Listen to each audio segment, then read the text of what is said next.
Antes que alguém pergunte, as notas da prova, a data para publicação é no dia 14.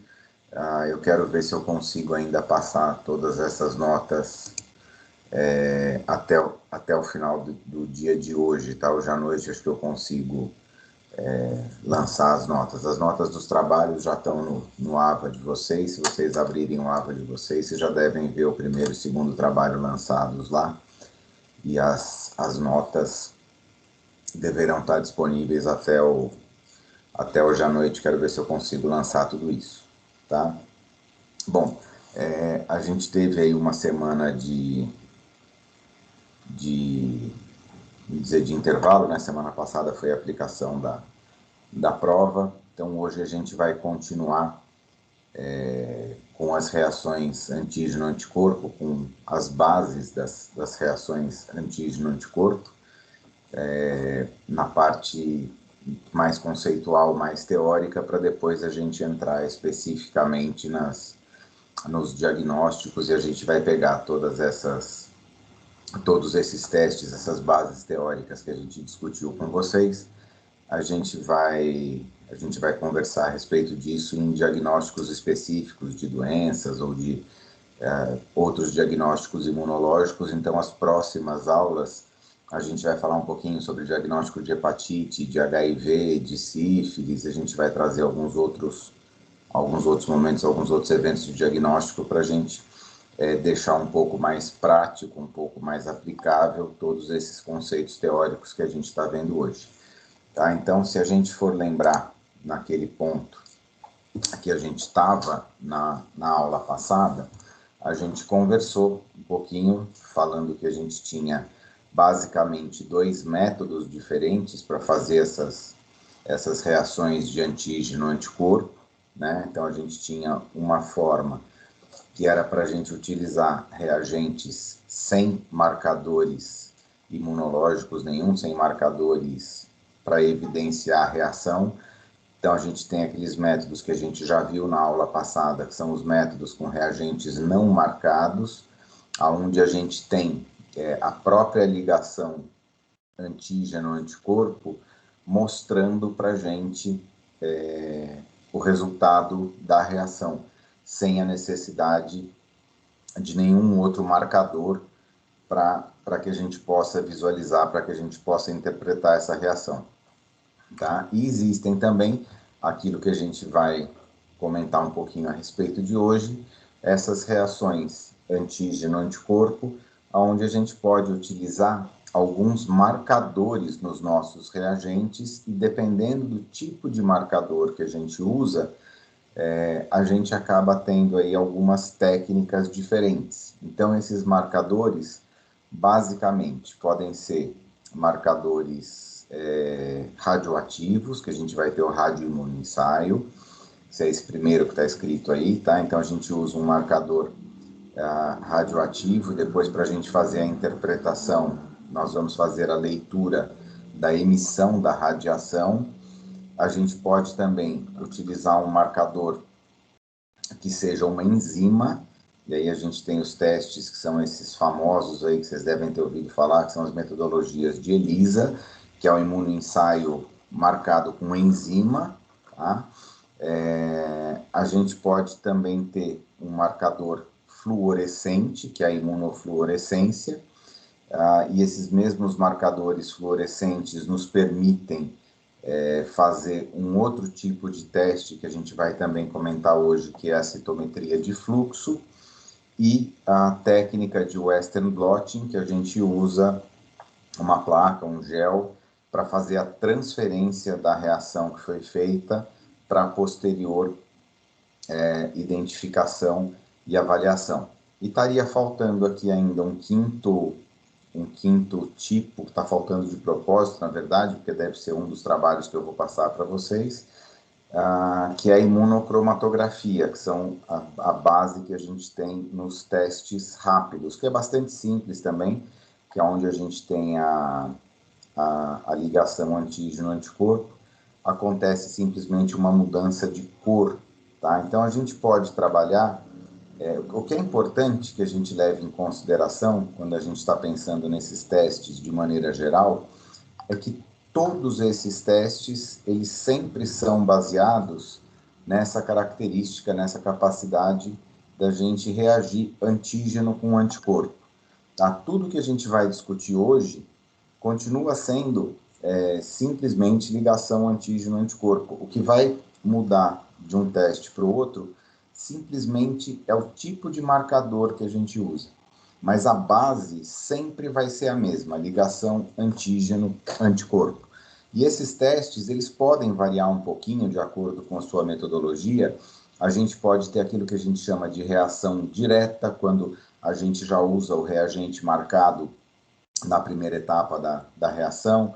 A gente pode trazer um reagente marcado numa etapa posterior, que são aquelas técnicas indiretas. Então, a gente tem algumas pequenas variações de técnica, sem modificar muito o tipo de resultado. Se a gente pegar, por exemplo, um ELISA direto e um ELISA indireto, a sensibilidade dos dois é muito semelhante. O que muda um pouquinho só é a maneira de fazer. E aquilo que a gente já tinha discutido anteriormente, muitas vezes essas pequenas mudanças de técnica, elas vêm muito mais por uma questão de patente do fabricante do que simplesmente para trazer uma tecnologia nova ou alguma coisa que vai trazer um teste muito superior ao outro. Tá? Então, hoje a gente vai conversar um pouquinho, então, a respeito dessas reações antígeno-anticorpo, que a base continua sendo exatamente a mesma, ou seja, antígeno liga de forma específica ao anticorpo, ponto, isso aí é indiscutível, e baseado no tipo de marcador que a gente coloca, a gente pode ter alguns métodos, algumas técnicas diferentes, então não tem nada de muito complicado, tá? De qualquer forma, estou aqui à disposição de vocês, qualquer dúvida que vocês tenham, por favor, abram o microfone, falem, perguntem, vamos batendo um papo aqui, que esse assunto aqui ele é bastante importante, além de ser bastante interessante. Tá? Então, a gente já falou na aula passada das reações de aglutinação, direta, passiva, o fato de ser qualitativo, semi-quantitativo, como é que a gente faz tipagem sanguínea, como é que inibe a aglutinação, que é aquele teste que eu expliquei para vocês do beta-HCG, né, do teste de gravidez na urina. Falamos um pouquinho sobre as reações de precipitação. A precipitação pode ser feita em tubo, as zonas de equivalência, as imunodifusões, né, que são reações de precipitação também, que podem ser radiais, podem ser duplas, que é de Austerlone. Então, a gente já conversou um pouquinho sobre isso. E hoje nós vamos falar um pouquinho sobre os reagentes marcados. Tá? Então, basicamente, a gente pode marcar com enzima, com fluorocromo ou com isótopos radioativos. Se eu marcar com isótopo radioativo, eu tenho radioimunoensaio. Se eu marcar com enzima, eu tenho imunoensaio enzimático, que é o ELISA. Se eu marcar com fluorocromo, eu tenho imunofluorescência. Tá? E da imunofluorescência sai a citometria de fluxo, eu vou mostrar já para vocês como ela funciona. Tá? E temos também o Western blotting, que a gente vai ter um processo de marcação um pouquinho diferente, que a gente vai fazer a transferência desse agregado antígeno-anticorpo para um gelzinho de agarose, e a gente vai fazer a interpretação a partir do momento que a gente transfere isso para um gel. Essa técnica de Western blotting, que a gente também chama de imunoblotting, ela é muito semelhante ao Western blotting que vocês devem ter aprendido na disciplina de biologia molecular, onde vocês viram que a gente pode fazer o Western blotting para transferir proteína, e como a gente sabe que antígenos, e principalmente os anticorpos, são moléculas que normalmente são proteicas, a gente pode fazer essa reação antígeno-anticorpo e transferir da mesma forma que transfere no Western blotting. Alguns livros, alguns autores chamam esse Western blotting, quando tem antígeno-anticorpo, isso também é chamado de imunoblotting, é a mesma coisa, tá? É a mesma técnica, a mesma coisa, a diferença é que no imunoblotting, aquilo que a gente transfere são antígenos e anticorpos. Então, a gente vai falando aí na sequência, mostrando para vocês.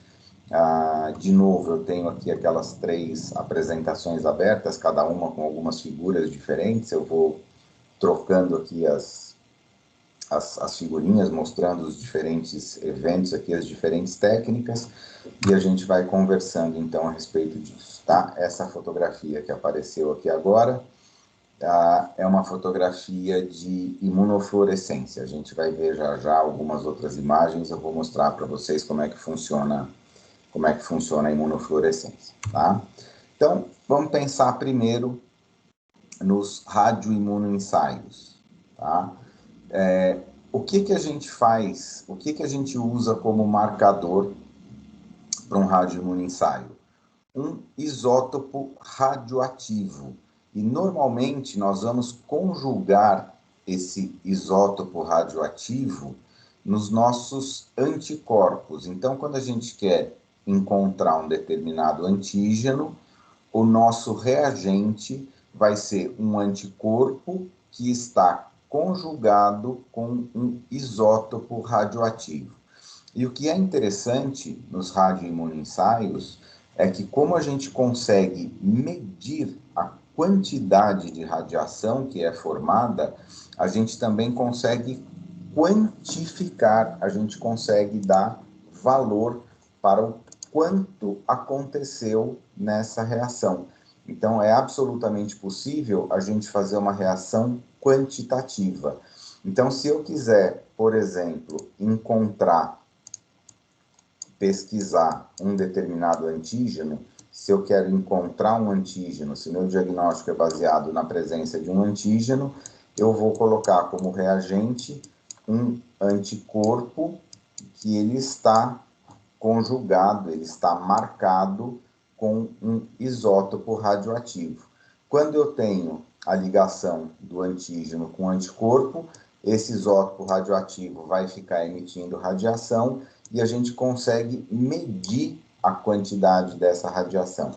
Claro que a gente não mede isso a olho nu, claro que a gente não mede isso no microscópio, existem equipamentos que são apropriados para a gente fazer isso. Então, esses imunoensaios, onde normalmente a gente tem os reagentes que a gente chama de conjugados porque eles têm algum tipo de marcador conjugado a ele, esses conjugados, normalmente, nós temos técnicas que são automatizadas ou que dependem de aparelhos para que a gente possa fazer a leitura desses exames, tá? Basicamente, quando a gente pensa em radioimunoensaio, eles têm algumas vantagens. Por que a gente faz um radioimunoensaio? Primeiro, a maior vantagem de todas de todos os exames imunológicos, é o que tem a maior sensibilidade. Eu não sei se vocês lembram, eu mostrei no final da aula passada para vocês um quadro com as sensibilidades dos diferentes testes. Eu vou mostrar de novo agora no final desse bate-papo de hoje. Então, a gente tem aí esse tipo de teste é o que permite para a gente a maior sensibilidade de todas.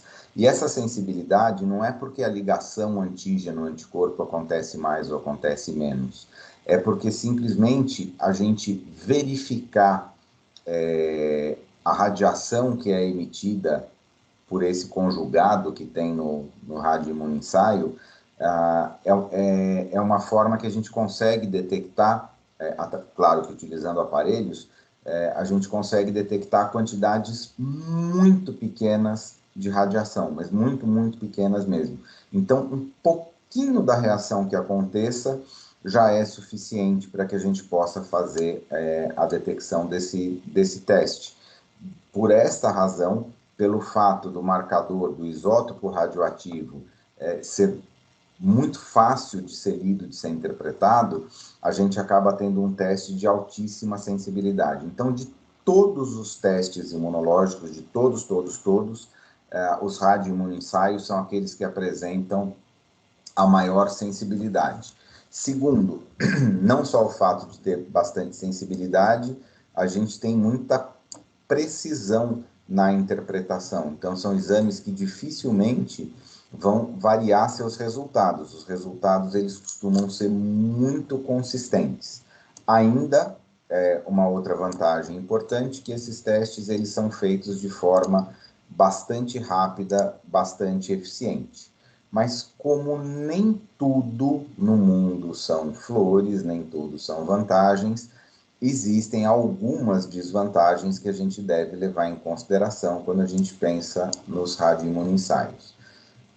Primeira desvantagem, custo.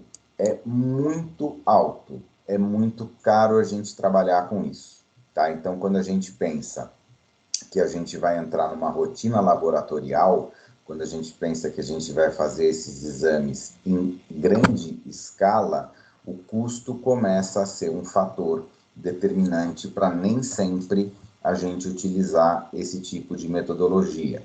Segundo, isótopos radioativos, eles têm uma vida média muito baixa. Esses reagentes, eles precisam ser fabricados e utilizados dentro de um prazo de validade que normalmente é curto, o que também acaba dificultando, acaba inviabilizando o uso frequente disso. Então, imagina a gente comprar um kit, um teste que seja caro e que tenha uma vida de prateleira pequena, uma data de validade pequena, sem contar o mais importante dos fatores pelos quais a gente não usa muito o radioimunoensaio, que é o risco operacional, porque nós estamos literalmente trabalhando com substâncias radioativas. Então, não só o fato de você ter o risco para o operador, que a pessoa que vai estar realizando esse teste vai estar exposta à radiação, mesmo sendo quantidades ínfimas, quantidades pequenas, são marcadores radioativos, e isso também acaba gerando, muitas vezes, um lixo radioativo que a gente não pode desprezar. A gente não pode desprezar esses testes de forma convencional.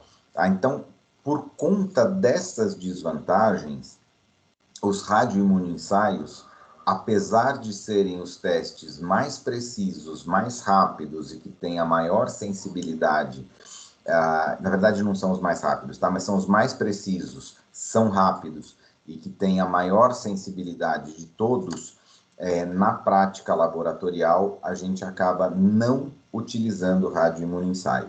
Aí você fala assim, professor, mas se é um teste que a gente não usa num laboratório de análises clínicas, por que o senhor está explicando isso para a gente?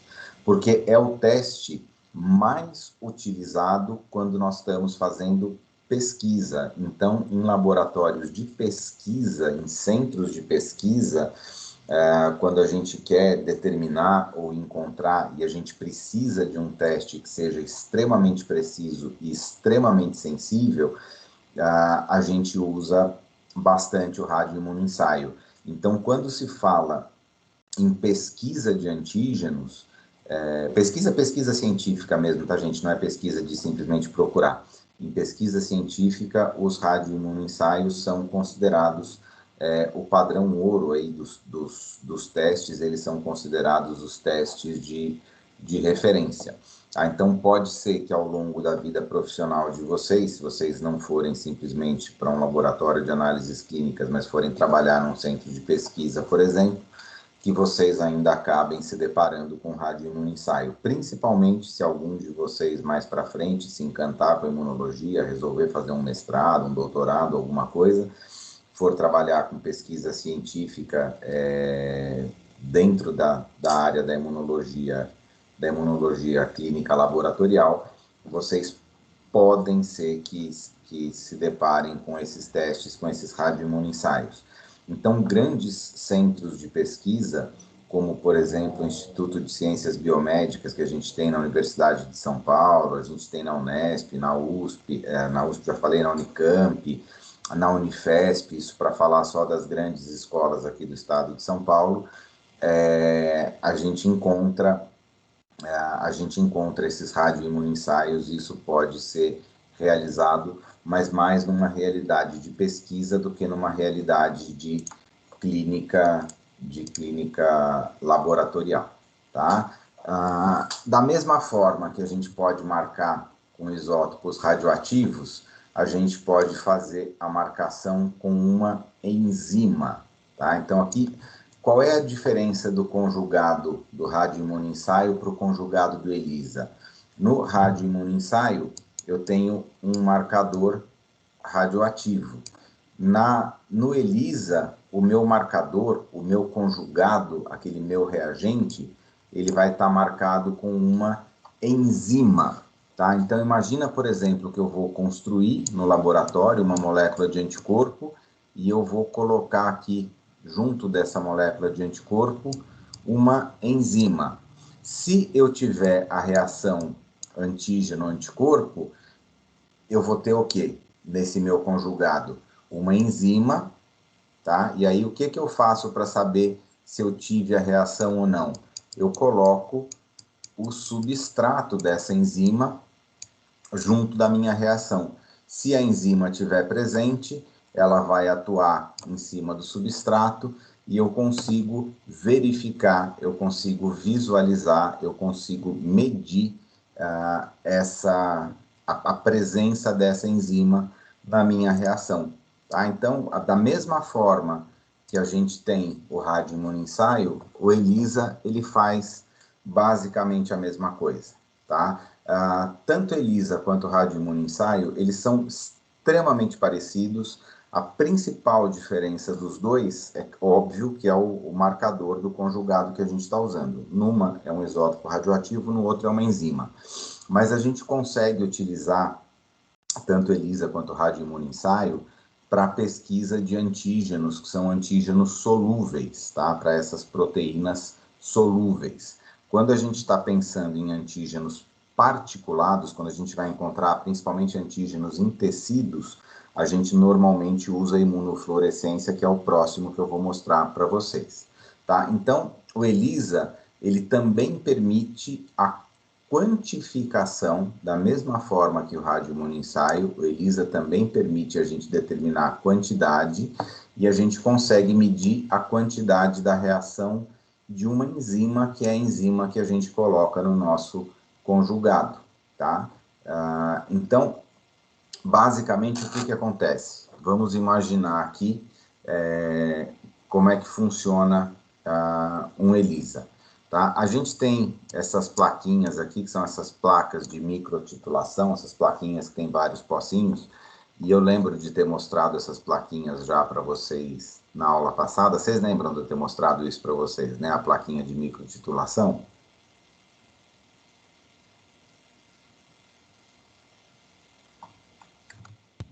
Sim, professor. Tá? Então, a gente vai partindo de uma plaquinha dessa aqui, o que que a gente faz? A gente tem aqui, nas nossas linhas, a gente coloca as diferentes amostras. Então, eu tenho aqui a amostra de um paciente, a amostra de outro, a amostra de outro, a amostra de outro. Aqui eu tenho sempre, no final, o meu controle positivo e meu controle negativo. Então, aqui nas duas últimas, eu tenho controle positivo e controle negativo. E aqui eu vou colocando diluições, por isso que é placa para microdiluição. Eu vou colocando concentrações diferentes do meu antígeno, do meu anticorpo, tá? Eu coloco em quantidades diferentes e aí eu consigo ir medindo para ver até onde eu tive reação e aonde eu não tive reação, tá? Então eu consigo fazer um exame em cada linhazinha dessa aqui, tá? Como é que funciona? Como é que funciona isso? Então, se eu quiser, por exemplo, tá? Se eu quiser, por exemplo, encontrar um antígeno, tá? Se eu quiser ver se eu vou detectar um determinado antígeno, eu tenho que pegar o material do meu paciente, que supostamente contém esses antígenos, tenho que colocar esse material nessas plaquinhas aqui, nesses pocinhos, no fundo dessas plaquinhas, e impregnar esse material com o meu antígeno. Num segundo momento, eu vou pegar o meu primeiro reagente, isso aqui é um ELISA indireto, eu vou mostrar já a diferença para vocês de direto e indireto, esse que está aqui é indireto, tá? Num segundo momento, eu vou pegar essas plaquinhas, então, vou impregná-las, vou deixar o antígeno impregnado e grudadinho nela. Aí eu vou lavar a plaquinha para retirar todo o excesso de antígeno que não tenha ficado grudado no pocinho. Cada quadradinho desse aqui, gente, representa um pocinho desse aqui, tá? É o que está acontecendo dentro do poço. Aí eu coloco o meu segundo reagente, que é uma molécula de anticorpo. Se o anticorpo encontrar a ligação com o antígeno, a gente vai ter a formação aqui desse complexo imune. O que é o complexo imune? Antígeno ligado ao anticorpo. Muito bem, então nesse ponto aqui a minha reação já deu positivo. Eu consigo enxergar isso aqui? Eu consigo visualizar isso aqui? Eu consigo medir isso aqui? Não, a gente não consegue medir, a gente não consegue visualizar. Então, o que a gente faz? A gente lava de novo, então é feita uma nova lavagem dessas plaquinhas, tá? Por quê? O antígeno, o anticorpo ficou grudado, tudo aquilo que não grudou vai ser removido, vai ser tirado da plaquinha. Aí eu venho com um segundo reagente, que é uma outra molécula de anticorpo, e esse outro anticorpo aqui carrega junto dele uma enzima. Isso aqui, na verdade, é um anticorpo. Esse anticorpo aqui, ele vai reconhecer o outro anticorpo que ficou ligado aqui, meu primeiro reagente. Aí eu tenho a reação desse novo anticorpo com o anticorpo antigo que já estava ali, tá? E ele ficou guardadinho com a enzima aqui. Aí a gente lava de novo, coloca o substrato da enzima e eu vejo se teve reação, e muitas vezes a reação dessas enzimas é a mudança de cor. Eu não sei se vocês percebem que ela vai ficando mais clarinho aqui à medida que a gente vai diluindo cada vez mais, tá? Então a gente consegue perceber que aqui ainda tem um azulzinho, aqui também tem, aqui tem e aqui já não tem mais, tá? Então a gente consegue quantificar. Então, se eu sei qual é a diluição que eu coloquei do meu anticorpo aqui, eu consigo medir, eu consigo quantificar essa minha reação. Então, esses testes, eles sempre são feitos nessas plaquinhas de diluição, porque eu vou colocar sempre mais concentrado aqui e menos concentrado nessa região. E eu vou diminuindo a quantidade em cada um desses pocinhos aqui, eu vou tendo as minhas diluições seriadas. Lembra que aqui no final a gente sempre tem o controle positivo e o controle negativo. Essa parte da placa aqui a gente não mexe, a gente só mexe com essas primeiras aqui, tá? Com as 10 primeiras. Então, basicamente, isso aqui que é uma reação de ELISA. Então, a gente vai verificar se teve ou se não teve a reação, colocando um conjugado, colocando um reagente que está marcado com uma enzima. Por que eu falei para vocês que isso aqui era um ELISA indireto? Porque eu tive uma primeira reação antígeno-anticorpo aqui, que não me permite fazer leitura. Depois eu realizei uma segunda reação antígeno-anticorpo, então indireto, e esta segunda reação antígeno-anticorpo me permite fazer a leitura, me permite fazer a interpretação. Aí vocês podem me perguntar assim, professor, mas eu não poderia já colocar o marcador enzimático direto aqui na primeira reação? Poderia, tá? Quando a gente faz isso, quando a gente coloca o marcador enzimático na primeira reação, eu não preciso dessa segunda fase, eu coloco o substrato e eu verifico direto aqui. Então, isso aqui, se eu parasse aqui com o marcador só nessa fase de cima, eu teria um ELISA que a gente chama de direto. Se eu fizer a segunda etapa, eu tenho aquilo que a gente chama de ELISA indireto, tá? O que muda é o fato de eu ter a minha enzima colocada no primeiro reagente ou eu colocar um segundo conjugado, um segundo reagente que traz a enzima. Por que todo mundo pode pensar assim, poxa, mas não é mais fácil fazer o direto? A gente vai fazer uma lavagem a menos, tem uma etapa de reação a menos. O problema é que para fazer um ELISA direto, o custo aumenta muito, porque cada reagente que você vai fabricar tem que vir marcado com a enzima. Dessa segunda forma aqui, olha que coisa interessante. Eu faço um reagente com enzima só que se liga em anticorpo. Então, eu posso usar esse mesmo reagente aqui para trocentos ELISAs diferentes. E isso barateia muito o processo da gente fazer o exame indireto. Então, o mais comum da gente fazer ELISA é ELISA indireto, não é ELISA direto. Dá diferença no resultado? Nenhuma. Dá diferença na qualidade do resultado? Nenhuma. Mas a gente tem uma etapa a mais, então é feita uma lavagem da placa a mais.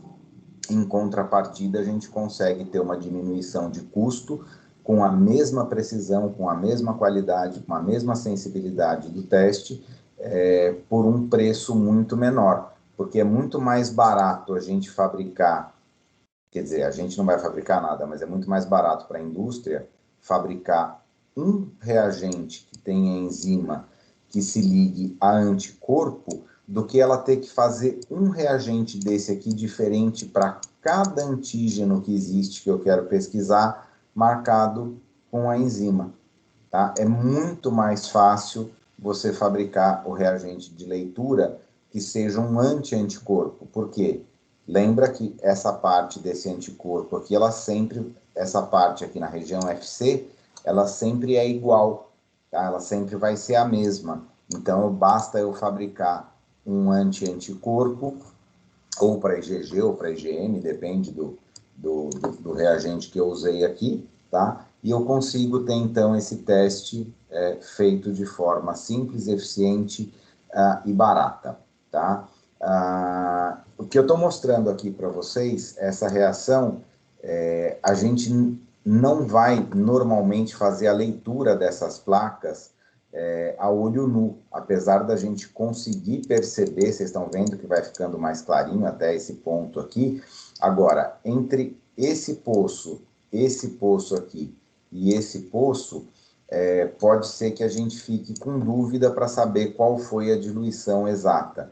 Então, existe um aparelho que a gente vai colocar essas placas e esse aparelho vai fazer a leitura, ele vai medir a densidade dessa cor aqui, ele vai fazer a leitura dessa cor para dar para a gente uma leitura sempre bastante específica, uma leitura sempre bastante apropriada, tá? Então, tá aqui o que eu estava comentando com vocês, o ELISA indireto. Então, vamos pegar um pocinho da placa. Então, nós temos aqui o nosso pocinho da placa, tá?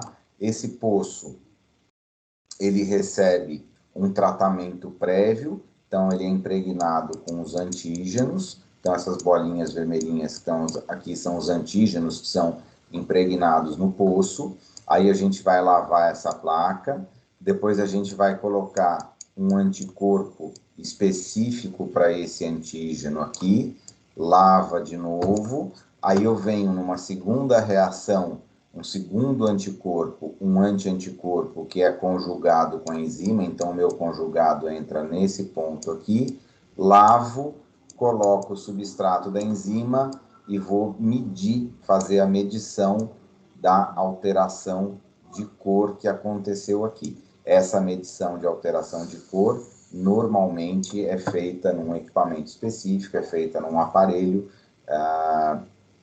para a gente verificar o quanto teve de alteração de cor em cada um desses pocinhos. Então, esse ELISA indireto que está aqui é exatamente aquele que eu mostrei anteriormente para vocês. Existe um outro tipo de ELISA que é razoavelmente parecido com esse, mas que é chamado de técnica de ELISA sanduíche. Eu não sei se vocês já ouviram falar nessa técnica ou não, mas se a gente for olhar o que está acontecendo aqui dentro do pocinho, fica muito fácil a gente ver qual é a diferença do ELISA indireto para o ELISA sanduíche, tá? O que acontece no ELISA sanduíche? Na minha plaquinha, no fundo do meu poço, ao invés de eu utilizar o antígeno, eu posso utilizar um anticorpo, eu posso impregnar essa plaquinha com moléculas de anticorpos. E eu faço isso aqui, muitas vezes, quando eu quero detectar o antígeno e não o anticorpo, eu coloco uma molécula de anticorpo aqui na minha plaquinha, no fundo da minha plaquinha do ELISA. Aí eu lavo, coloco o material do paciente. Se tiver o antígeno aqui, ele vai se ligar no anticorpo. Eu lavo de novo, venho na minha fase secundária, coloco o meu conjugado. Esse meu conjugado agora é um anticorpo que se liga no antígeno, tá? Então, o anticorpo vai se ligar aqui no antígeno, lavo de novo, coloco o substrato da enzima e meço a reação. Por que que esse aqui chama ELISA sanduíche? Porque o meu antígeno, ele fica aqui como se fosse um sanduichinho entre duas moléculas de anticorpo, tá? Por isso que esse aqui chama ELISA sanduíche, tá? Esse aqui chama ELISA indireto porque eu uso um anticorpo que se liga no outro anticorpo aqui.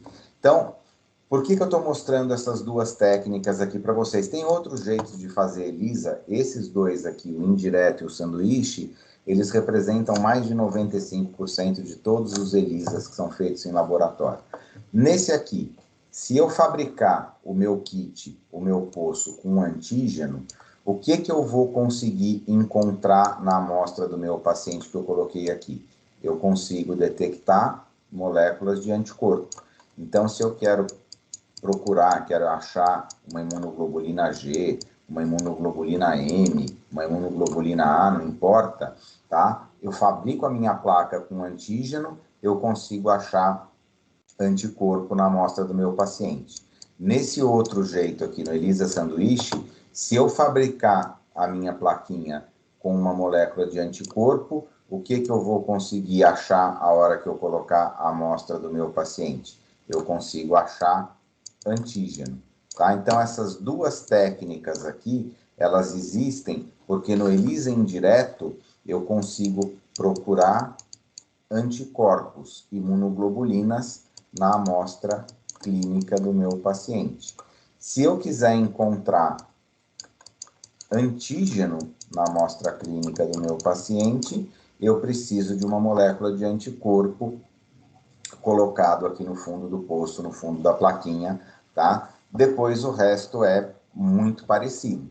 E no final, a gente traz sempre o reagente conjugado, o reagente com a enzima, e a gente faz a reação enzimática no final. Dá para pular esta etapa aqui? Dá para pular essa etapa aqui, tá? Eu não ter esse anticorpo aqui e eu usar um reagente conjugado direto aqui no começo, tá? Isso é o que seria o ELISA direto, tá? Só que como fica muito mais caro para fazer, isso é pouco utilizado. Existe ELISA direto? Existe, mas se usa muito pouco também por uma questão financeira, por uma questão de custo. É mais caro fazer um ELISA direto do que um ELISA indireto, tá? Tranquilo isso aqui, não é, gente? O processo que está acontecendo aqui dentro de cada um desses pocinhos é simples de entender, não é? É, professor. Vocês não tiverem entendendo, se vocês quiserem perguntar, por favor, fiquem super à vontade, tá? Mas o ELISA, gente, basicamente é só isso, tá? Os dois mais comuns, o indireto e o sanduíche. Existem alguns kits que a gente faz o ELISA de forma direta, por isso que eu sempre digo para vocês, toda vez que vocês estiverem com um material desse em mãos para trabalhar, fundamental que vocês leiam não só as rotinas operacionais, os procedimentos operacionais padrão, mas que vocês leiam também quais são as bases imunológicas daquele teste que vocês vão estar realizando no laboratório, para saber se é um ELISA direto, se é um sanduíche, se é um indireto, tá? Para a gente poder entender e saber o porquê que às vezes tem testes que são 2 lavagens, testes que são 3, tá? Então é importante a gente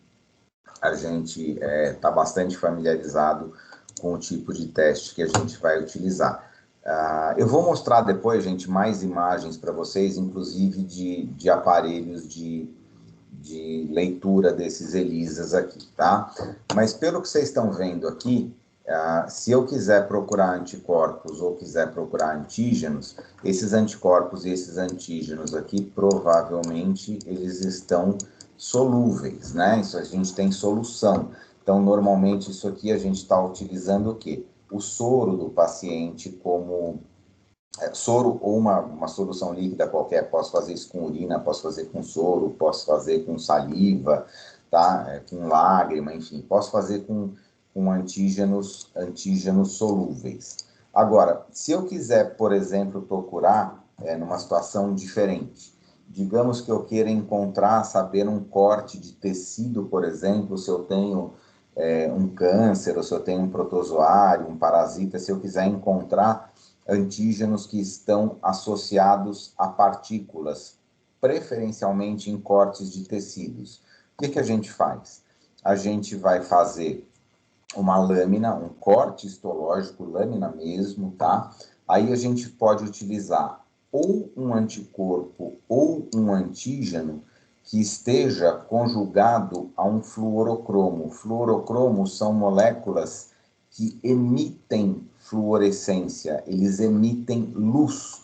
Aí eu uso um microscópio apropriado para isso, que é um microscópio de fluorescência de luz, ele mede essas variações de luz e a gente consegue ter imagens onde a gente vai saber se teve ou não teve a reação num tecido, normalmente, a gente faz isso normalmente em tecidos, a gente consegue ver se a gente teve ou não teve a presença daquela reação fluorescente, tá? Então, os fluorocromos mais comuns que a gente usa, os mais comuns, tá? São aqueles que são à base de fluoresceína, que eles vão emitir uma luz verde, tá? Eles emitem uma luz verde, então fluoresceína é um dos mais comuns, tá? E a gente tem também a ficoeritrina, que emite uma luz mais alaranjada ou mais avermelhada.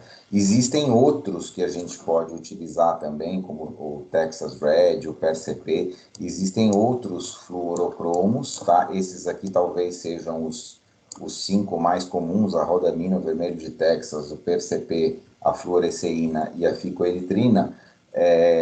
São os fluorocromos mais utilizados, tá? Então a gente pode ter algumas reações que ficam mais alaranjadas, outras verdes, outras com aspecto bastante avermelhado.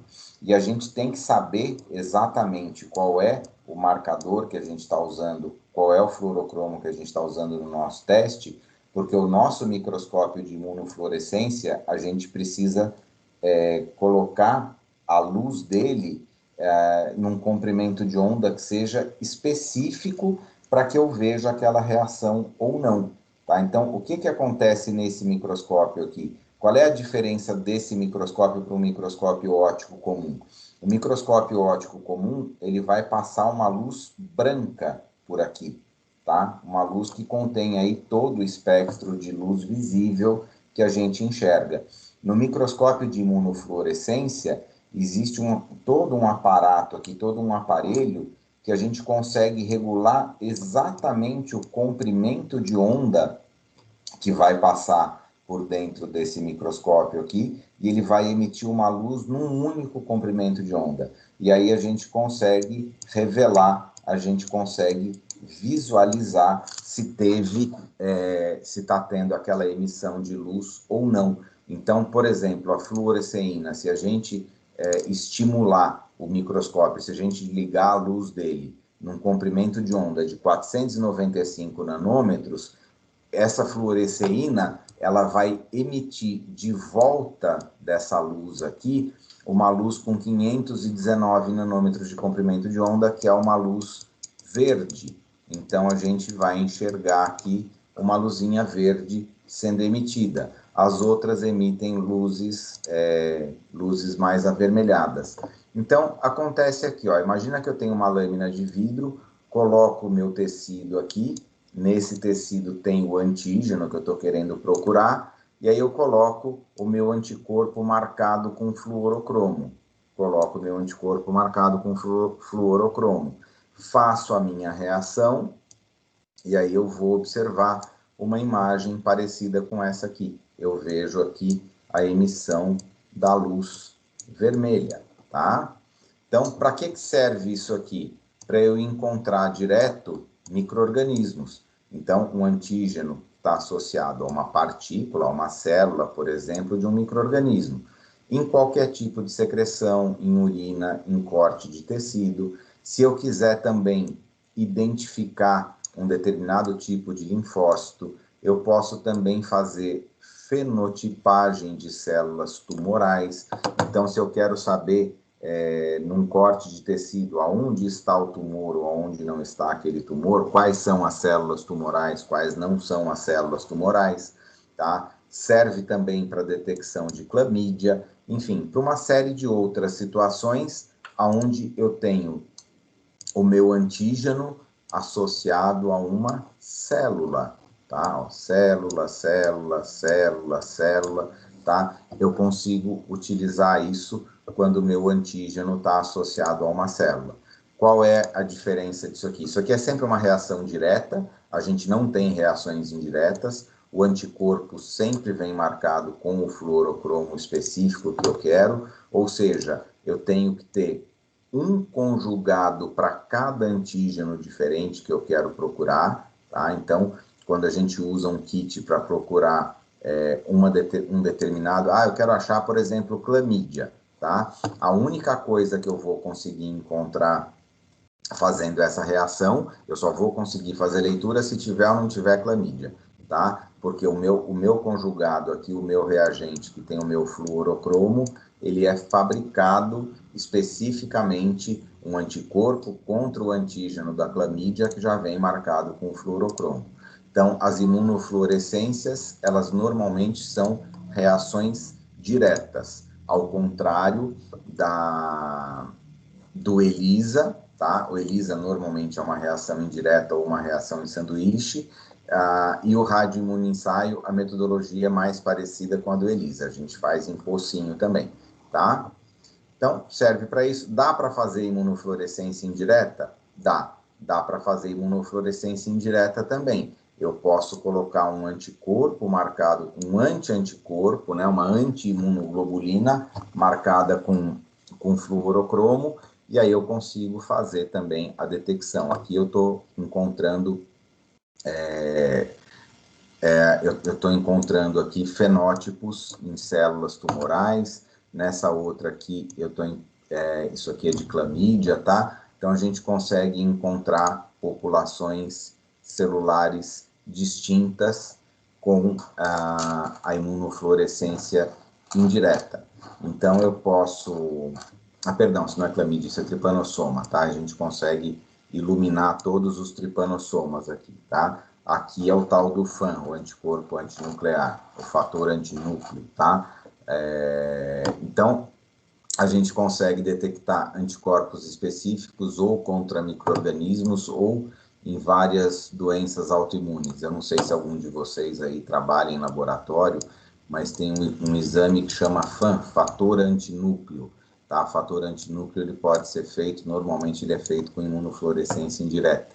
Então, a gente vai encontrar, se tiver a reação positiva, o núcleo da célula, se tiver o antígeno no núcleo, ele fica todo aceso, como esse que está aqui no B, tá? Aqui a gente encontra o FAN. Esses aqui, os núcleos estão apagados, ó, esses aqui são negativos, tá? Aqui a gente tem o núcleo aceso, aqui também acendeu o núcleo, tá? Aqui não acendeu. Então, a gente consegue encontrar esse fator antinúcleo aqui, serve para várias doenças autoimunes, tá? De novo, o que vai diferenciar a imunofluorescência direta da indireta? A mesma coisa que tem no radioimunoensaio e no ELISA. Se eu tiver o meu conjugado com um anti-anticorpo, a reação é indireta. Se o meu conjugado liga direto no antígeno, a minha reação é direta. Posso fazer das duas formas, eu posso encontrar aqui a mesma situação. E na citometria de fluxo, a gente vai basear, aqui o que muda, na verdade, é o aparelho que a gente usa para fazer a leitura. Na citometria de fluxo, é feita também um antígeno marcado com fluorocromo, tá? Antígeno não, um anticorpo, desculpa. A gente vai fazer um reagente marcado com um anticorpo, que a gente vai pesquisar células específicas. Então, imagina, por exemplo, se eu quero pegar na corrente sanguínea do meu paciente e eu quero contar, por exemplo, quantos linfócitos T CD4 tem e quantos linfócitos T CD8 existem no sangue do meu paciente. Como é que eu faço para contar células que são absolutamente idênticas em todos os seus aspectos microscópicos? É fácil. Eu vou pegar um anticorpo que seja específico para esse linfócito T aqui e vou pegar um outro anticorpo que seja específico para essa outra célula que eu quero contar. Tá? Então, esse anticorpo aqui, que vai ser específico, esse anticorpo que vai ser o anti-CD4, ele vai ter um tipo de fluorocromo marcado nele. No segundo anticorpo, no meu segundo conjugado, no meu segundo reagente que eu vou colocar aqui, que é um anti-CD8, eu tenho que ter um segundo fluorocromo diferente. Então, vamos dizer que eu uso um verde aqui e um vermelho aqui. Tá? Eu uso fluorocromos diferentes. Tá? Eu tenho que usar, óbvio, que reagentes diferentes.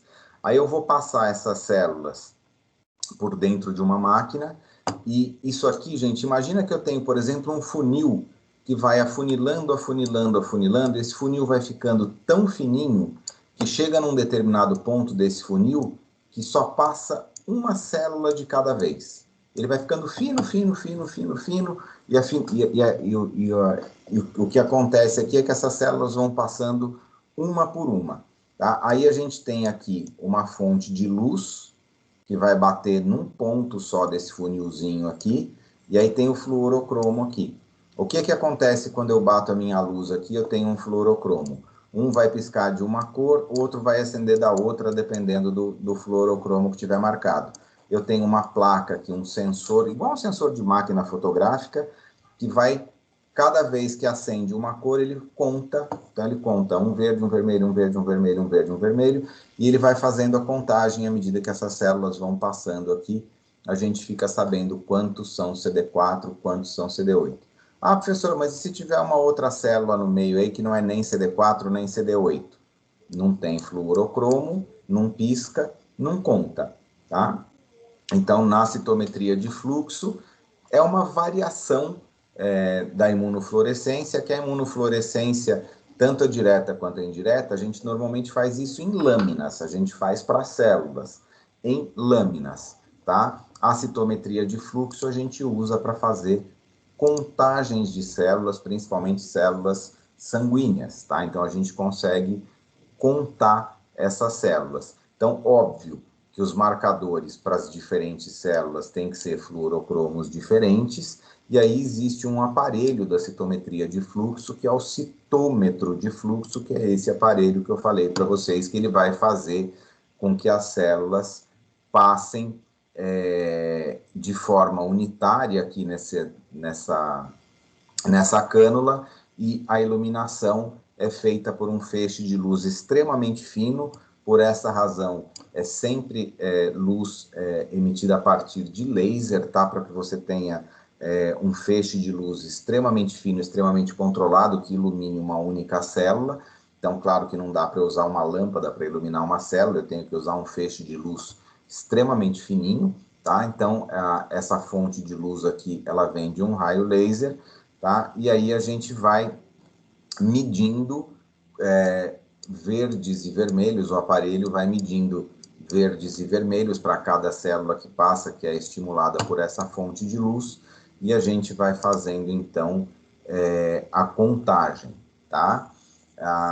Tem várias formas da gente medir essas placas, esses detectores, tá? Então, imaginem que eu tenho todo o meu material colocado num tubinho aqui em cima, e ele vai passando naquela coluna fininha que eu falei para vocês aqui, e eu tenho a minha fonte de luz, o meu laser está aqui, tá? Então, para cada célula que passa aqui, a gente vai tendo as medições do verde, do vermelho, a gente consegue ter vários, nessa placa que faz a medição de luz, esse sensor que faz essa medição de luz, claro que isso aqui é ligado num computador e ele vai fazendo essa contagem e vai mostrando para a gente cada uma dessas células que passou aqui, em que ponto que foi feita a leitura. Então, se a gente teve verde, se a gente teve vermelho, ou se a gente não teve leituras específicas, tá? É simples pra caramba fazer isso. Então, para que serve? Uma das aplicações mais comuns é para contagem de células. Isso usa muito para contagem de célula, tá? Um dos exames que a gente faz muito para pacientes que são HIV positivos é a contagem para determinar a proporção de linfócitos T, CD4 e CD8 que a gente tem no sangue, tá? Isso aqui vai ajudar a gente a determinar o estado de saúde e a fase, o momento em que se encontra a doença, tá? E uma das coisas importantes para que a gente faça a contagem de CD4 e CD8 no paciente HIV positivo, não é só para a gente determinar a fase em que está essa doença, é para a gente avaliar também a terapia com os medicamentos, com as drogas antirretrovirais, porque a gente sabe que se a medicação estiver funcionando adequadamente, você consegue manter uma proporção saudável de linfócitos CD4, CD8. Então, toda vez que você tem um paciente HIV positivo que está fazendo terapia com drogas antirretrovirais, com medicamento antirretroviral, você tem que constantemente medir essa proporção de CD4 e CD8, saber se essa proporção está se mantendo em faixas que são condizentes com o sistema imunológico funcionando adequadamente, para que você saiba se durante qualquer parte ou qualquer momento dessa doença, essa doença está sendo controlada.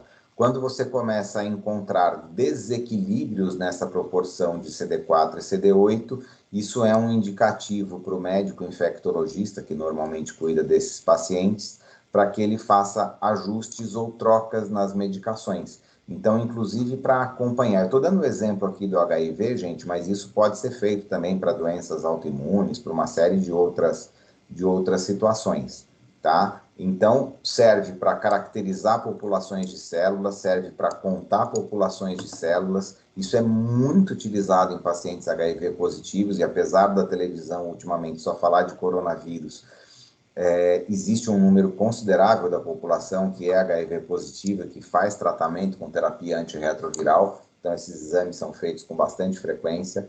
Serve também para contar micro-organismo, tá? Então, se eu quero fazer uma contagem de micro-organismo, contagem de população, eu posso fazer numa citometria de fluxo, são contagens extremamente precisas, são contagens muito precisas,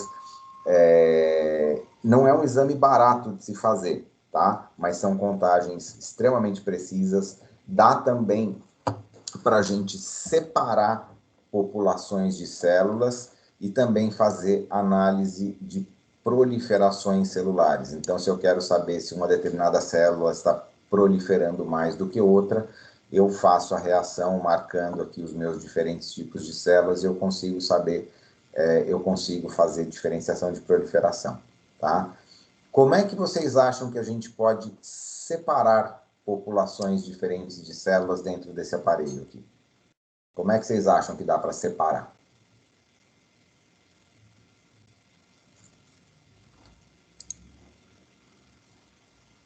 Alguém imagina como é que separa?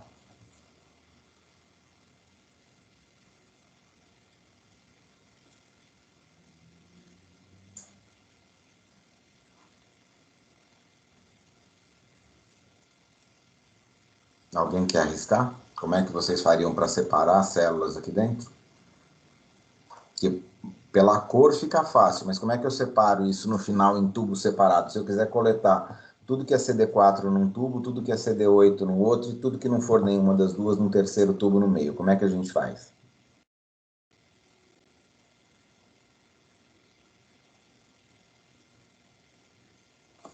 Super simples, gente. Vamos ver aqui nesse desenho aqui, tá? Então, imaginem, por exemplo, tá? Que eu tenho lá os meus marcadores, os meus fluorocromos. Aí eu vou pegar o meu fluorocromo, por exemplo, o verde, e junto dele eu vou colocar uma carga positiva. Vou pegar, por exemplo, o meu vermelho e vou colocar uma carga elétrica negativa, tá? No conjugado, naquele conjugado que tem o fluorocromo. E aí eu pego uma placa elétrica, coloco o lado positivo aqui e o lado negativo para cá. E faço as minhas células passarem para cá. Se eu tiver uma célula que está carregada negativamente, ela não vai ser atraída para o lado positivo, a gente separa ela para cá. Se eu tiver uma célula que está marcada com um marcador positivo, ela vai ser atraída para o lado negativo, eu consigo colocá-la num tubinho do lado de cá. E as outras células que não estão marcadas nem positiva nem negativamente, estão neutras, elas passam no centro aqui, aí eu consigo recolher essas células em tubinhos separados, tá? Então, além de contar, a gente também consegue separar,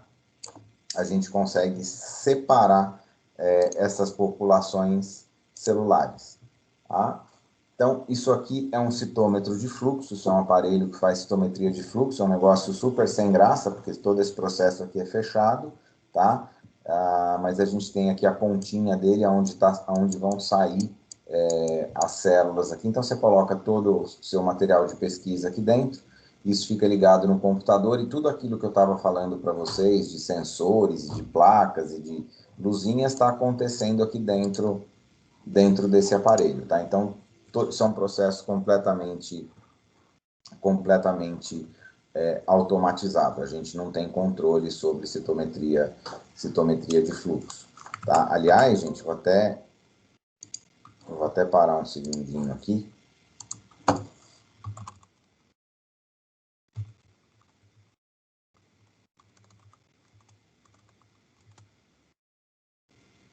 Tá? Só para vocês terem uma ideia. Deixa eu projetar aqui. Vou projetar a tela inteira, tá? Se vocês vierem aqui, ó, tem vários modelos de citômetros de fluxo, tá? Tem vários fabricantes, mas todos eles são baseados na mesma tecnologia. E o que os sensores deles fazem de leitura são imagens parecidas com essa daqui, tá? Então, o que o citômetro está lendo? A placa do citômetro está lendo essas imagens todas borradas, como vocês estão vendo aqui em cima. Depois o aparelho consegue interpretar cada um desses pontinhos, cada uma dessas manchinhas aqui, tá? E fazer os gráficos apropriados para que vocês tenham as contagens específicas. Então, não dá para a gente pegar uma imagem como essa que está aqui em cima à esquerda, tá? Ou essa que está aqui em cima do lado direito. Isso aqui é a imagem que o sensor enxerga. Então, não dá, por exemplo, para a gente querer olhar uma imagem dessa aqui e interpretar. Por isso que precisa do aparelho, precisa especificamente do aparelho para que a gente consiga fazer a interpretação, a leitura dessas imagens, tá? Aqui, ó, essa aqui é uma citometria mais simples, vocês estão vendo aqui só os pontinhos verdes e vermelhos. O que o aparelho faz? O aparelho divide, onde tem essa linha vermelha aqui, essa cruz vermelha aqui, ele vai contar tudo que bateu aqui como um determinado tipo, tudo que bateu aqui como outro determinado tipo. O que acende fora, ele já não vai considerar mais nem como verdinho ou vermelhinho aqui, tá? Então, é isso que esses aparelhos estão fazendo. Você vai passando o citômetro, tem sempre um tubinho no final, tá? Se vocês olharem, o tubo de coleta fica aqui embaixo, e eles vão mostrando essas imagens aqui, E é o que esse aparelho faz, ele determina essas imagens e a gente acaba fazendo aí as contagens, tá? Então, é exatamente isso que acontece dentro do citômetro de fluxo e, no final das contas, você precisa de um computador sempre para interpretar esse tipo de informação, tá? Então, tem vários fluorocromos diferentes que podem ser utilizados, tá? Então, você tem aqui, ó, aqui a gente tem uma tabela, por exemplo, com diferentes comprimentos de onda e diferentes tipos de corantes que podem ser utilizados para citometria de fluxo, tá? Isso vai variar de cada fabricante, de cada equipamento. Alguns são mais precisos, outros menos, outros têm mais recursos, menos recursos, tá? Mas isso aqui serve, por exemplo, para contagem e identificação de células de paciente com leucemia, serve para HIV, serve para contar micro-organismo. Tem um monte de teste que pode ser feito dentro de uma citometria de fluxo. Sempre que a gente quer determinar, que a gente quer identificar especificamente células, tá? A gente pode lançar mão desses aparelhos, tá? O funcionamento deles todos é baseado nessa mesma ideia dessa luz de laser que vai fazer as diferentes emissões aí, que vai fazer com que a gente meça, com que a gente tenha essa medição específica aí da citometria de fluxo. Tudo bem, gente?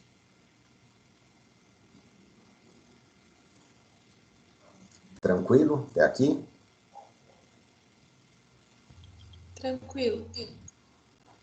Tá, isso vai ficar mais interessante para vocês a hora que a gente começar a verificar, a hora que a gente começar, que vocês forem para o laboratório mesmo, que vocês estiverem mexendo com esses equipamentos, tá? Fica um pouco mais simples de entender. Mas vocês estão vendo, gente, que aqui a ideia é só ligantígeno com anticorpo e uma substância misturada no meio do caminho, que é o conjugado, que vai permitir com que eu faça a interpretação.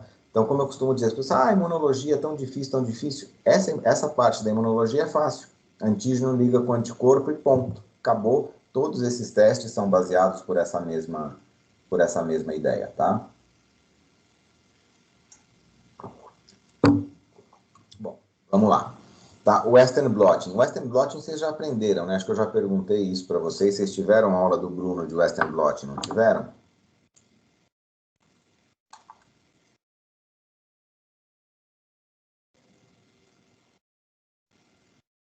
Hein, gente?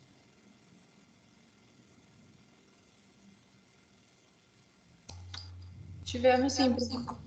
Tá? Então, vocês lembram o que era o Western Blotting, né? Vocês colocam substâncias proteicas que vocês querem, fazem uma separação eletroforética, então faz lá uma eletroforese, certo?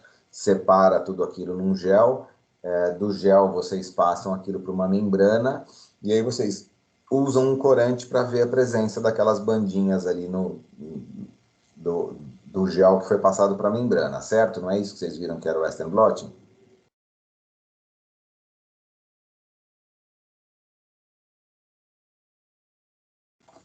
Bom, imagino que deva ter sido algo bem parecido com isso, porque isso é um Western Blotting. Tá? O que a gente pode fazer? A gente pode começar com um Western Blotting comum, tradicional, igual que vocês já aprenderam, tá? Aí a gente tem a obtenção daquela membrana com as faixinhas todas aqui, tá? Com os risquinhos todos que a gente achou na detecção normal do Western Blotting. E aí eu posso fazer aquilo que eu chamo de imunoblotting.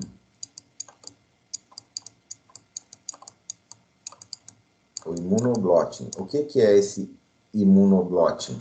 Tá? Eu posso utilizar anticorpos específicos para uma determinada proteína que eu queira.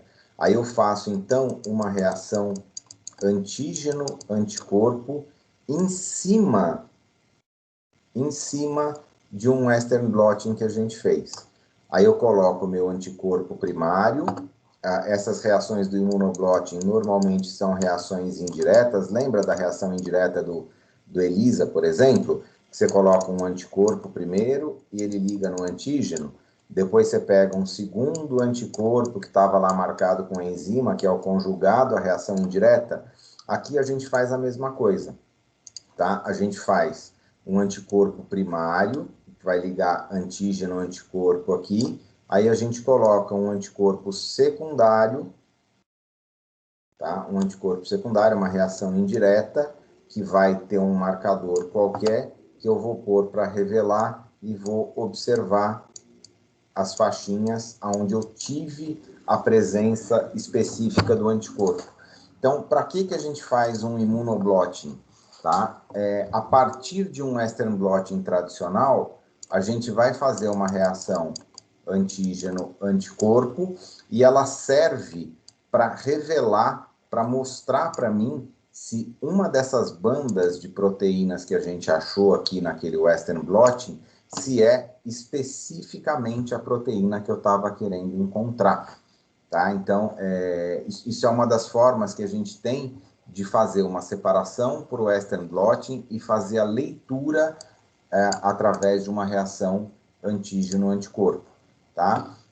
Então, isso aqui serve, por exemplo, se eu quero confirmar, sei lá, se eu tenho um paciente de HIV, se eu quero saber, por exemplo, se ele está infectado com HIV do tipo 1 ou HIV do tipo 2, vocês sabem que tem diferentes tipos de HIV, né? Tem HIV1, HIV2. Como é que a gente faz para saber que tipo de vírus que tem? Eu posso fazer um Western blotting, tá? Posso fazer um Western blotting e procurar nos meus reagentes aqui proteínas específicas do HIV1, do HIV2. Tá? Aí eu tenho aqui um determinado paciente, outro paciente diferente. Eu tenho 2 pacientes aqui e um terceiro que é o meu controle negativo. Esse primeiro paciente, olha quantas bandas apareceram aqui diferentes de vírus do HIV. Olha o meu segundo paciente aqui. Então, o que pode estar acontecendo aqui? Depende do teste que eu fiz, do que eu estou fazendo. Eu posso ter aqui uma infecção por HIV1 e HIV2 nesse paciente e só por HIV1 no segundo paciente. Tá? Então, a gente consegue detectar proteínas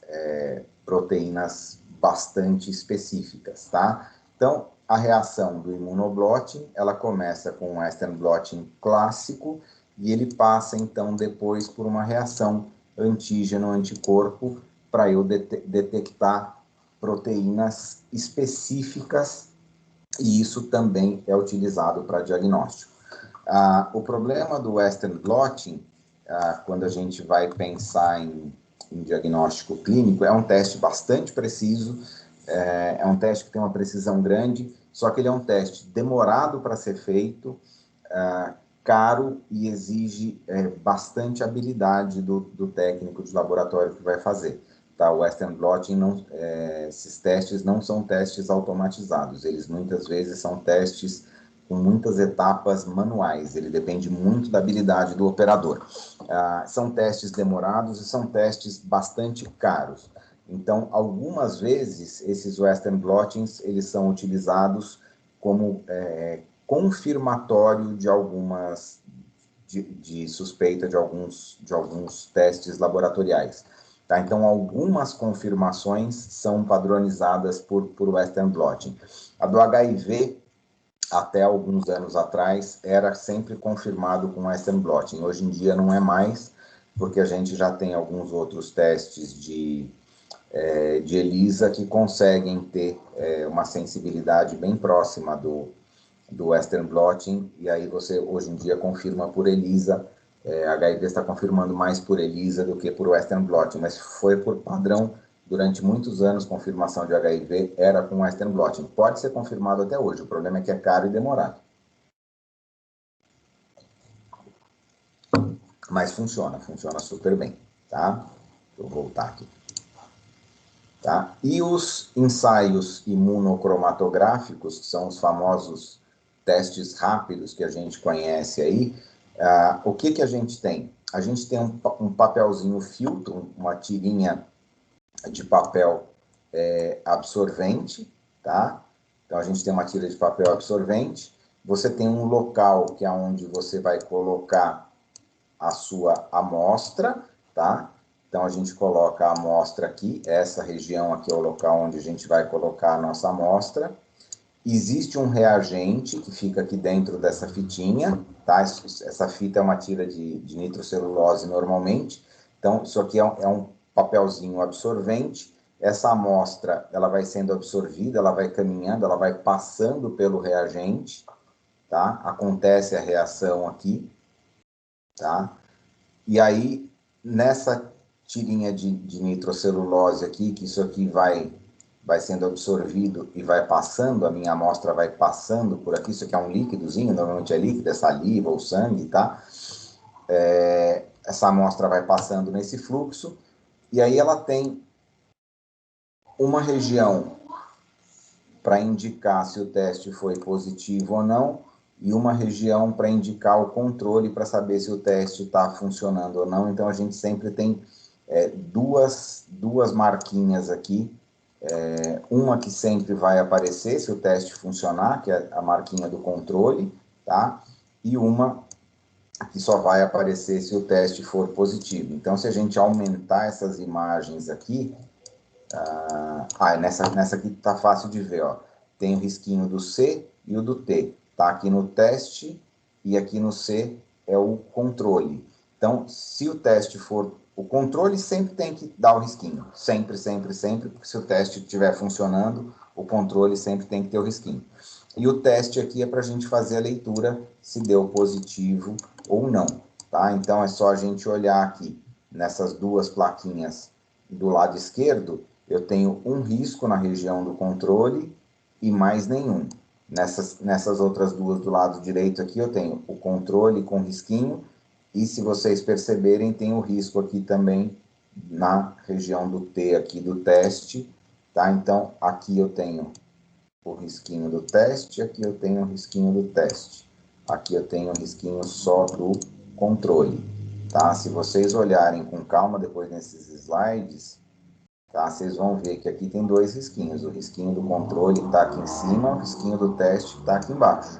Aqui a mesma coisa, ó, risquinho do controle nessa região, risquinho do teste aqui, tá? Então, esses são os ensaios imunocromatográficos que são utilizados para fazer os testes rápidos, tá? E, no fim, que não faz muito parte aqui da imunologia clínica, isso aqui só para vocês lembrarem, né? Vocês, inclusive, já devem ter estudado isso, ter aprendido isso. A gente tem também, a gente pode fazer em laboratório de análises clínicas, mas aí na parte de biologia molecular, não na parte de imunologia, as reações de PCR, né? Então, a gente vai ter que preparar a nossa amostra, fazer o ciclo da PCR. Para isso, a gente utiliza um aparelho que é o termociclador, tá? Que normalmente vai fazer aí 30, 40, 50 ciclos, depende do tanto que a gente quer amplificar com esses primers. Tá? E aí a gente vai, a partir dessa amplificação de DNA, tá? A gente consegue fazer leitura e encontrar esses fragmentos que foram amplificados. A gente pode fazer também a famosa RT-PCR. A RT-PCR, vocês sabem o que significa? Vocês aprenderam já?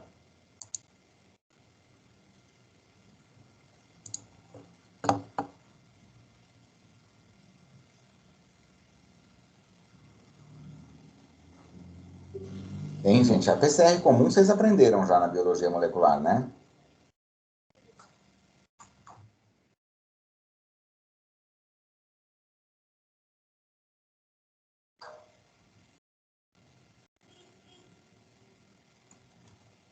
Oi, tem algum aluno aí? Professor, minha internet caiu. Caiu? Voltou agora. Voltou. Tá. Vocês já aprenderam PCR com o Bruno, não aprenderam? Já. Ele ensinou para vocês também a RT-PCR, que é a PCR da transcriptase reversa? Já é uma que ela é mais rápida, uma coisa assim, não é? Ainda não é só o fato dela ser mais rápida, é que a gente faz com RNA mensageiro, a gente faz PCR de RNA. A diferença básica da RT-PCR é que você trabalha com RNA. Já explicou, sim. Tá? Então, assim, você tem dois tipos de RT-PCR. Você tem a Real-Time PCR, que essa é a mais rápida, e você tem a RT-PCR, que é a transcriptase reversa, reverse transcriptase PCR. É confuso isso, mas tem duas RTs PCRs. Você tem a PCR para RNA, que é feita com transcriptase reversa, e você tem agora uns aparelhos que são mais rápidos, que você faz a leitura em real time. Então, essas RT-PCRs são de real time. Tá? E a PCR em tempo real, ela pode ser feita tanto para DNA quanto para RNA. Tá? É uma evolução do termociclador, essa PCR em tempo real. Então, se vocês já aprenderam, isso, eu vou até me sentir mais confortável com isso, porque isso não é imunologia clínica, isso é biologia molecular, mas são os testes, gente, que eles vêm sendo utilizados para substituir, tá? Eles vêm sendo utilizados para substituir os testes imunológicos convencionais, tá? Eu vou mostrar aqui para vocês agora só algumas figurinhas, tá? Porque eu tenho outras fotografias bonitinhas aqui para mostrar para vocês. Então eu vou passar de novo. Aqui, ó, plaquinhas de ELISA, tá? Então, a gente está vendo aqui o ELISA que eu falei para vocês, pode ser direto ou indireto, quantitativo, qualitativo, de todas as formas, tá? Aqui o mesmo slidezinho mostrando o indireto ou o sanduíche, tá? O passo a passo do que acontece aqui. Existe um tipo de ELISA que é chamado de ELISA competitivo, tá? Aqui a imunofluorescência, quando a gente tem a ligação do produto com imunofluorescência, que a gente faz em lâmina, em tecido, né? Aqui o microscópio, falando para vocês que o microscópio da imunofluorescência ele é específico porque a gente tem que controlar o comprimento de onda, o comprimento de luz exato para que ele possa fazer a percepção da leitura. A imunofluorescência, a gente já falou que pode ser direta, pode ser indireta, tá? Então, aqui mostrando uma imunofluorescência direta, onde você vai colocar anticorpos com conjugado fluorescente direto, coloca a fonte de luz controlada e vai fazer a observação. Tá? Aqui, por exemplo, nessa imunofluorescência direta, foi feito um esfregaço com amostra de fezes, colocado um anticorpo específico para detecção de cistos de Giardia e os cistos de Cryptosporidium, tá? Então, isso aqui é um exemplo prático de como se faz uma imunofluorescência direta num exame de fezes para detecção de cistos e oocistos, tá? Muitas vezes a análise das fezes é feita só pelo microscópio óptico, sem imunofluorescência. A pessoa olha e procura por essas amostras, tá? Gente, só um segundo, é um segundo, juro por Deus que é rápido aqui, peraí.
Pronto, gente, me perdoem, esse é um dos preços que a gente paga por trabalhar em home office. Minha esposa estava saindo aqui, veio só me falar que ela estava indo fazer. Não que eu seja bravo nem exigente, nem peça justificativa da coitada, ela só veio realmente dizer onde ela ia estar. Bom, então, está aqui um exemplo para a gente ver imunofluorescência direta, tá? Aqui de novo para identificação de população de linfócito, a citometria de fluxo que a gente já conversou. Aqui nessa imagem, é legal que essa daqui, eu quis colocar também por conta dessa daqui, ó. Essa daqui mostra para a gente as plaquinhas com a carga positiva e com a carga negativa que eu falei para vocês, tá vendo? Para separação em tubinhos, tá vendo, ó? A gente consegue separar as células também, não só pela leitura da luz que é feita, mas a gente consegue também separar essas populações de células de acordo com carga elétrica, tá? Então, essa é uma das coisas que a gente consegue fazer em alguns aparelhos de citometria de fluxo. Tem aparelhos que não fazem isso, tem aparelhos que têm uma saída única e tem aparelhos que permitem essas saídas triplas, né? Você tem saída para aquelas que são carregadas positivamente de um lado, negativamente do outro, e as que estão com carga neutra saem no tubinho do meio, tá? Isso aqui varia de acordo com o equipamento, não é todo o citômetro de fluxo que tem essa possibilidade. E o que acontece é que a gente sempre tem o laser que vai batendo em cada uma dessas células e estimula os fluorocromos de cada um com a sua cor. À medida que você vai tendo essa estimulação, esse laser sofre uma deflexão e ele bate em pontos separados, em pontos distintos aí do sensor. Então, a gente tem aí a imunofluorescência, tá? O Western blotting, que a gente faz para detecção de proteínas, né? Serve para detectar tanto antígeno quanto anticorpo. Então, você faz a separação proteica num gel, faz a eletroforese, depois você transfere para uma membrana de nitrocelulose e em cima dessa membrana de nitrocelulose você faz a reação antígeno-anticorpo, esse anticorpo conjugado, tá? Para que a gente possa fazer a leitura, a interpretação e a gente achar exatamente aquele produto que a gente queria, tá? Então, Western blotting ou imunoblotting, tá? O radioimunoensaio a gente já viu, já falou, também não muda muito. E as tabelinhas de sensibilidade que a gente já tinha conversado na aula passada. Gente, tudo bem até aqui? Tranquilo? Tranquilo. Tá. Olha, o que eu ia pedir para vocês efetivamente de matéria de aula era isso, tá? Agora, eu gostaria que vocês entendessem que não é que a aula está curta, que a matéria é pouca, tá? Eu procurei colocar o assunto para vocês de uma forma que tivesse bastante simplificada, tá? Então, eu acho que seria interessante que vocês começassem a pesquisar, começassem a dar uma boa estudada nisso, tá? Porque um dos temas dos trabalhos que eu vou passar para vocês, um dos temas vai ser reações antígeno-anticorpo in vitro, tá? Então, vocês podem fazer em grupo, aliás, se vocês quiserem já começar a fazer, e, gente, pelo amor de Deus, não precisa copiar minha aula e entregar numa forma de trabalho, mas vocês vão montar o primeiro trabalho de vocês justamente nas reações com reagentes marcados, com reagentes não marcados. Então, como é que acontece a aglutinação, como é que acontece a precipitação, a floculação, e depois os imunoensaios todos que a gente tem. O segundo trabalho eu vou separar depois em temas diferentes, tá? Eu vou separar os grupos em temas diferentes e aí eu vou passar diferentes diagnósticos, vai ter um tema para cada grupo, tá? Então eu vou esperar um dia que tenha inclusive um pouquinho mais de gente, eu espero que na semana que vem o quórum esteja um pouquinho maior, aí o tema do segundo trabalho eu passo para vocês na aula que vem, tá? Mas para hoje, o primeiro trabalho que vocês vão entregar desse bimestre vai ser reações antígeno-anticorpo in vitro. E a explicação desse trabalho é simples, são as duas últimas aulas, então vocês têm que abordar o conteúdo dessas 2 últimas aulas. E eu estou pedindo para vocês, na forma de trabalho, não é uma punição, é uma forma que pelo menos vocês vão ser obrigados a estudar, porque na prova vai ter bastante desses conceitos teóricos, então é uma forma de vocês já pensem nesse trabalho como se vocês estivessem fazendo um belo de um resumo, que vocês estivessem se preparando e estudando nem que seja para a prova, tá? Então eu acho que é uma forma de deixar mais útil o tempo de vocês vão fazer um trabalho que no fim vocês vão usar para vocês mesmos, até como se fosse um resumo aí, como se fosse alguma coisa importante para vocês, tá? A data disso eu não tenho ainda, porque o coordenador não passou nossas datas limite de entrega, mas vocês podem já ir separando os grupinhos, quem quiser fazer em grupo, vocês podem fazer individualmente, no mesmo formato que foi o outro, até no máximo 5 pessoas, para fazer isso em grupo, tá? E aí vocês podem fazendo já reações antígeno-anticorpo in vitro. Eu só não vou pôr a data ainda, porque eu não tenho a data limite disso ainda, eu preciso pegar com o coordenador de vocês. Alguma dúvida, alguma pergunta, alguma curiosidade?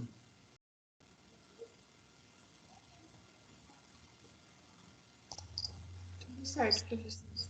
Então, tá joia, gente. Eu queria agradecer muito a presença de vocês, desejar uma excelente semana a todos, dizer que esse encontro foi efetivamente gravado, eu vou parar a gravação agora, e isso vai ficar disponível para vocês lá na plataforma do AVA, e eu vou colocar de novo também no YouTube. Depois vocês passam para os colegas de vocês que não estavam presentes aqui, para eles verem essa aula, porque talvez seja uma das aulas mais importantes agora desse segundo momento aqui, desse bimestre nosso, tá?